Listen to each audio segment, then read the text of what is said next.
Assalamualaikum warahmatullahi wabarakatuh. Kembali lagi bersama saya Muhammad Naufal Fadilah dari kelas KPI 5C. Di sini saya akan menjelaskan tentang memahami jurnalisme dari sejarah, regulasi hingga kode etik jurnalistik.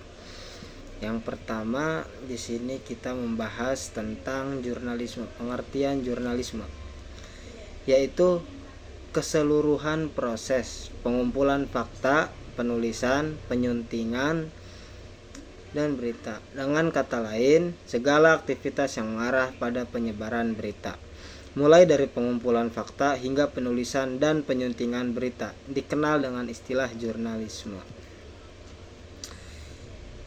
Yang melakukan pekerjaan jurnalistik berikut ini adalah beberapa pendapat dari para ahli mengenai pengertian jurnalisme. Yang pertama ada Frasesbon, menuliskan bahwasannya jurnalisme adalah segala bentuk yang membuat berita dan ulasan mengenai berita sampai pada kelompok pemerhati. Yang kedua, Roland menyebutkan jurnalisme adalah pengumpulan, penulisan, penafsiran, pemrosesan, dan penyebaran informasi umum, pendapat, pemerhati, hiburan umum secara sistematik dan dapat dipercaya untuk diterbitkan pada suatu kabar, majalah, dan disiarkan di stasiun siaran. Yang ketiga, Adi Negoro menegaskan jurnalisme adalah semacam kepandaian mengarang yang pokoknya memberi kabaran pada masyarakat dengan selaksana agar seluasnya. Kemudian Astrid Sosono menyebutkan jurnalistik adalah kegiatan pencatatan dan atau pelaporan serta penyebaran tentang kejadian sehari-hari. Kemudian jenis jurnalisme. Yang pertama ada jurnalistik cetak, yaitu jurnalistik yang menggunakan media massa cetak sebagai media publikasi, seperti surat kabar atau koran. Yang kedua, jurnalistik elektronik, yaitu jurnalistik yang menggunakan media elektronik sebagai media publikasinya seperti radio, televisi, dan film. Yaitu selanjutnya jurnalistik online, jurnalistik yang menggunakan internet sebagai media publikasi yang dikenal sebagai sebutan media online, media daring, media siber, situs berita atau portal berita. Tadi jenis jurnalisme. Kemudian selanjutnya tujuan jurnalis, yaitu sangat penting. Tujuan ini tidak dapat hanya berkaitan dengan penyampaian informasi, tetapi juga mencakup aspek pendidikan, pengawasan, dan hiburan bagi masyarakat. Berikut adalah beberapa tujuan. Yang pertama, penyediaan informasi. Yang kedua, pendidik masyarakat. Yang ketiga, alat kontrol sosial. Dan yang terakhir, pemberi hiburan.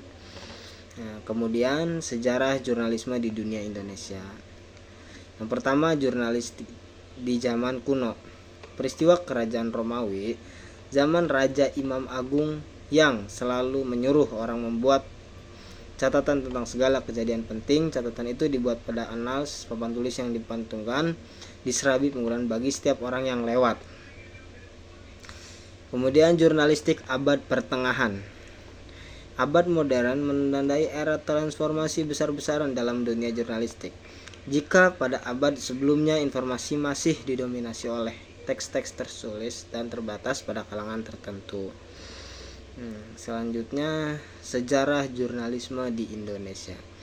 Di Indonesia, pada mulanya dikenal dua istilah untuk maksud yang sama, yaitu publikastik dan jurnalistik. Dua istilah ini dapat dipertukarkan karena hanya berbeda asalnya. Beberapa kampus di Indonesia sempat menggunakan publistik karena berkiblat ke Eropa. Publikastik dikembangkan di Jerman.